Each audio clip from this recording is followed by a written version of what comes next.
We need to allow them to go into a private sector for 3-4 years and come back with the same title and, without losing anything. Okay, so these things are things that need to be changed. Okay, unfortunately, in Latin America, there's a strong sense of independence from part of the universities. It's probably more than in any other part of the world. In America, public universities have a board of trustees that some members are appointed by the state or by the city. Here, that will be like a blasphemy. It will be a blasphemy how the state is intervening into the affairs of a university. So we need to change that because the public universities work for society. And I remember when I was in the US, the university had an open door policy. They never closed the doors. And I asked why. They have the library open 24 hours. And they told me, well, this is a public university. The people, we are paid by the people's taxes. This is theirs. So they can come here whenever they feel. So the doors are open 7 days a week. So we need to change that. Here, you go into a public university and on the weekend it's completely closed. Nobody will go in. We need to change that. Patricia. Yes, I completely agree that we need to change it, and I think changing is happening, at least in Mexico. There have been very interesting developments in terms of the laws. For example, the science and technology law changed 5 years ago, and thanks to that change, now the university professors and the people from the research center, the researchers from the research centers can benefit from the research they do. Before it was impossible. And that's why they created the Office of Technology Transfer, and they are making a big effort in this. I think it's changing. Maybe it's not as fast as it should be.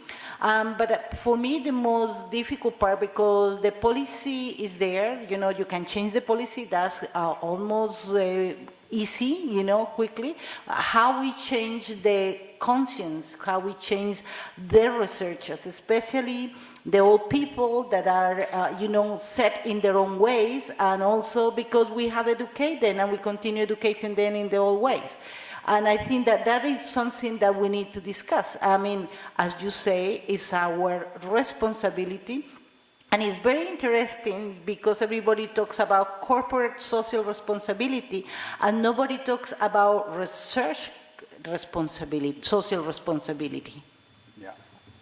Thank you. Can I add to that? Yes. Okay. I would like to share here that on behalf of Malaysia, we have introduced and adopted new policy for academicians, especially for the research university, whereby now we have a policy talking about we allow that any of academic staff, when it comes to the promotion, they can choose based on their strength.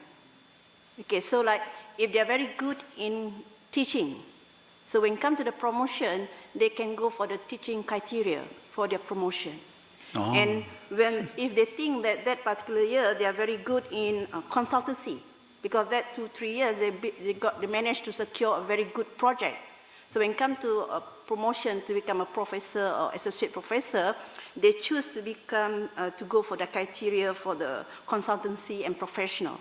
So another one, we have also research. So if they are very good in research publication, so when it comes to the promotion, they choose that criteria.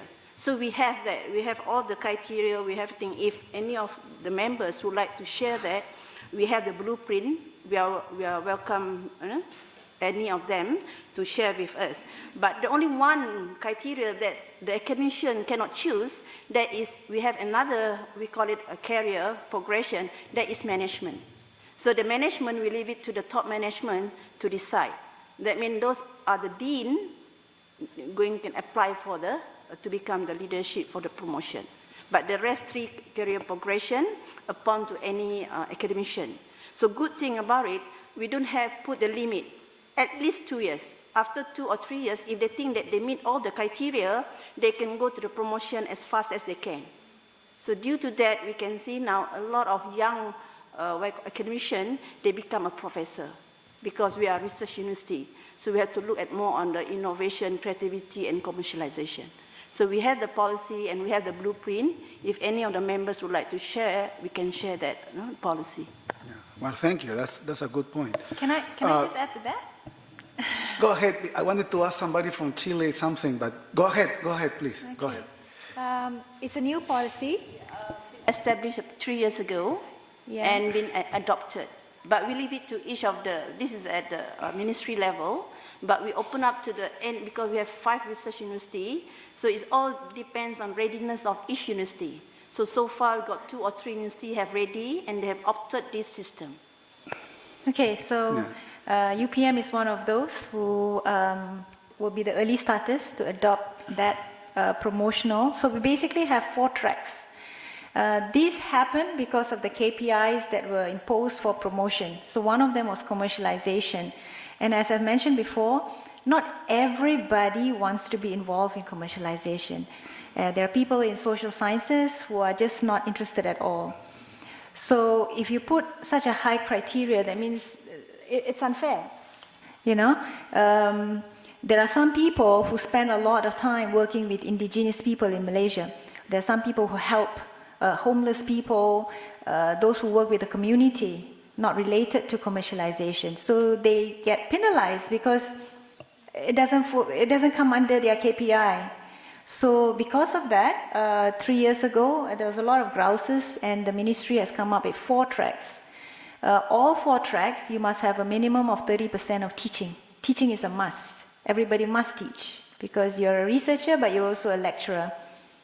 So out of the 4 tracks, you can either be, so if you choose to be in teaching, that means you will focus mainly on teaching. So you need certain KPIs in teaching, you need to excel, this, but all the KPIs will be related to teaching. If you choose the research track, so you will have your own KPIs, so commercialization, how much research grant, what are the impacts, translational research, and things like that. There are lots of other KPIs. So the other one is for community projects, impacts to community. So that's counted now as well. And the other one, of course, is those in administration and management. So we have 4 tracks now, and we have just been asked to choose. So once I go back, we'll all be asked to fill up a form. And it will work for a period of 2 to 3 years, we are told.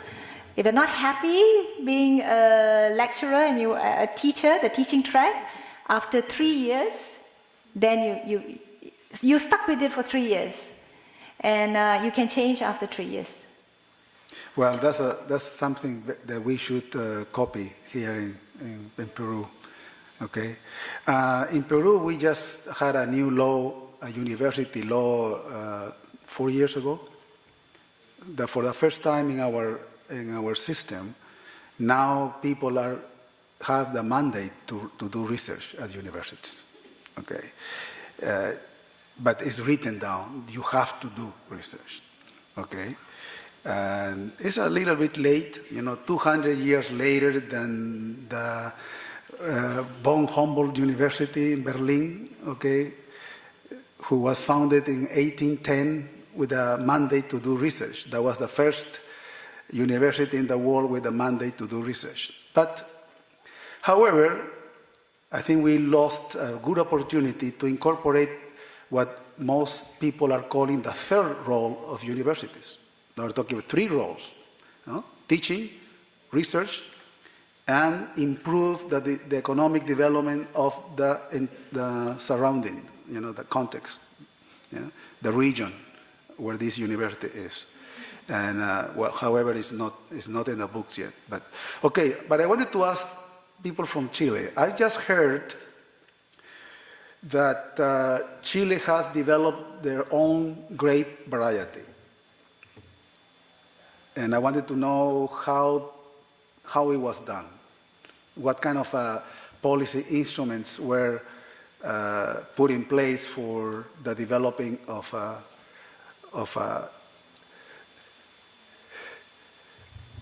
maybe you are not aware of that? Go ahead, please. Yes, that's true. It's a very... You should be proud. Yeah, so it's quite new because we launched that probably 3 or 4 weeks ago. So it was created in a consortium of different universities or universities and company, and was developed by a national agriculture institute. It's Is from that the state. biofrutales? No. The answer is yes, but my colleague said not. So if you give me a second, I can confirm the information. Thank you very much. Our colleague from Mexico said that I'm correct. So yes, it's I knew there was a consortia called Biofrutales. Yeah, exactly. Okay. And it participated in a couple of universities and at the National Agriculture Institute from the state and a couple of universities. And it's a new variety of grapes.